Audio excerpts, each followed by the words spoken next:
বিসমিল্লাহির রহমানির রহিম। প্রিয় বন্ধুগণ, কিছু কথা বলি। গতকালও বলেছি পিত্তথলির ফাতর এবং তার হোমিওপ্যাথিক চিকিৎসা নিয়ে। আজকে আরও কিছু সংযোজন করি। তো পিত্তথলিটা আমাদের লিভারের নিচে যে গর্ত আছে সেই গর্তের মধ্যে অবস্থান করে। এই পিত্তথলিতে অনেক সময় ফাতর হয়ে যায়। পাথর হওয়ার পিছনে বিভিন্ন কারণ আছে। অতিরিক্ত কোলেস্ট্রল হলেও পাথর হয়, আবার নিয়মিত গর্ভনিরোধ ট্যাবলেটের কারণেও অনেক সময় পাথর হতে পারে। বিভিন্ন ধরনের ড্রাগের কারণে পাথর হতে পারে। পিত্তথলির ইনফেকশন থাকলে পাথর হতে পারে। এছাড়া আরও বিভিন্ন কারণেও পাথর হতে পারে। যদি পিত্তথলিতে পাথর হয়ে যায় তাহলে আমাদের পিত্তথলি হতে পিত্ত সাপ্লাই হয়ে খাদ্য ডাইজেস্ট এবং স্টুল ক্লিয়ারের কাজ করে, সেখানে বাধার সৃষ্টি হতে পারে। তো বাধার সৃষ্টি হলে খাদ্য ঠিকমতো ডাইজেস্ট হবে না এবং জন্ডিস হতে পারে।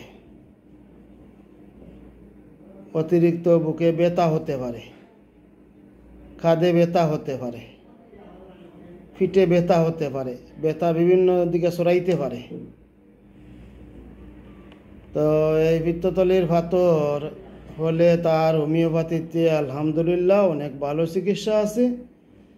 তো হোমিওপ্যাথিক চিকিৎসাটা যদি পাথর ছোটো হয় তাহলে হোমিওপ্যাথিতে পাথর বাহির হয়ে যাবে। বড় পাথর হলে অনেক সময় বাহির না হতে পারে, অপারেশনের ব্যবস্থা করতে হবে।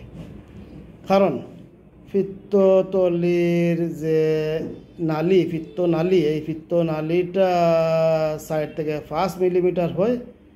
পাথরটা যদি 4 মিলিমিটারের ভিতরে হয়, হোমিওপ্যাথিক ঔষধ সেবনে যথেষ্ট সম্ভাবনা পাথর বাহির হয়ে যাওয়ার, এবং অনেক পাথর এভাবে বাহির হয়েছে।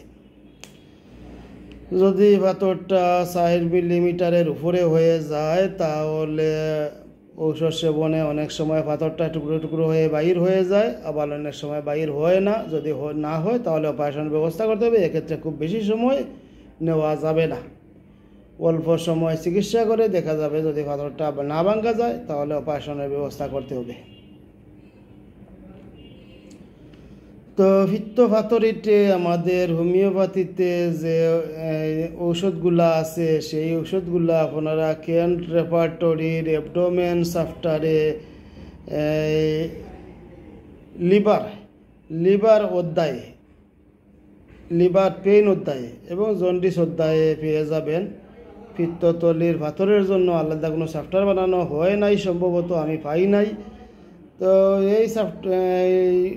এই সাফটারগুলায় লিভার সাফটায়, লিভার পেইন সাফটায় এবং জন্ডিস সাফটায় পিত্তথলির পাথরের যে সিমটম দেখা দেয় এই সিমটমের উপরে এই মেডিসিনগুলা সাজানো হয়েছে। সেখান থেকে আপনারা মেডিসিন সংগ্রহ করে চিকিৎসা মেটেরিয়া মেডিকায় সেই মেডিসিনগুলো লক্ষণ থেকে লক্ষণ অনুযায়ী মেডিসিন সেবন করলে পিত্তপাথরিটা চলে যাবে। তো আমি কয়েকটা ওষুধের ব্যবহার বিধি একটু বলে দিচ্ছি। মনে করেন একজন পিত্তপাথরির রুগী আপনার সামনে আসছে। রুগীটা নম্র, ভদ্র, পিপাসা কম, গরম কাতর। এমত অবস্থায় অন্যান্য সিমটম কভার করলে পালচেটিলা খুবই একটা ভালো ওষুধ পিত্তপাথরির জন্য। আরেকজন রুগী যদি আপনার সামনে আসে যে রুগীটা ঠান্ডা সহ্য করতে পারে না, বর্ষা হলেই, মেঘ বৃষ্টি হলে তার শরীরে ব্যথা বেদনা শুরু হয়ে যায়, জ্বর উঠে যায়, মুখটা সবসময় তিক্ত লাগে। এমত অবস্থায় যদি রুগী আসে তাহলে যদি অন্যান্য সিমটম কভার করে তাহলে নেট্রামসাল পিত্তপাথরির জন্য খুবই ভালো একটা মেডিসিন। যদি বিকালে বৃদ্ধিযুক্ত কোনো রোগী আসে, বিকালে বারে গরম খাইবার স্প্রিয়া এরকম অন্যান্য সিমটম যদি কভার করে তাহলে লাইকোপোডিয়াম পিত্তপাথরির খুবই ভালো একটা মেডিসিন। খুব সহজে ঠান্ডা লাগে, শরীর স্বাস্থ্য একদম হালকা হয়ে গেছে। এর সাথে অন্যান্য সিমটম কভার করলে টিউবারকুলিন নাম খুবই ভালো একটা মেডিসিন। যদি ব্যথা স্পর্শকাতর ব্যথা হয়, ব্যথা বিভিন্ন জায়গায় ছড়ায়, প্রস্রাবের জ্বালা যন্ত্রণা থাকে, এরকম কোনো রুগী আসলে তার জন্য বারবেরিস ভালগারিস খুবই ভালো একটা মেডিসিন। তো এইভাবে পিত্তপাথরিতে হোমিওপ্যাথিতে অনেক মেডিসিন আছে, যে মেডিসিনগুলো খুব ভালো কাজ করে তার সিমটম অনুযায়ী ব্যবহার করলে। তো মেডিসিনটা হতে হবে ভালো কোম্পানির 50 মেলাসিমের মেডিসিন হলে ভালো হয়। যদি পাওয়া যায় না তাহলে সেন্টিসিমেল ঔষধ, জার্মানি ওষুধ ব্যবহার করতে হবে। আর যদি 50 মেলাসিমেল ওষুধ ইন্ডিয়ান এফকো কোম্পানির মেডিসিন পাওয়া যায়, ওটাই সবচেয়ে বেস্ট।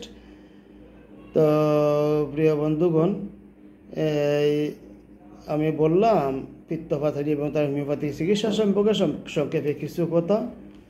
তো সবাই ভালো থাকেন। আসসালামু আলাইকুম।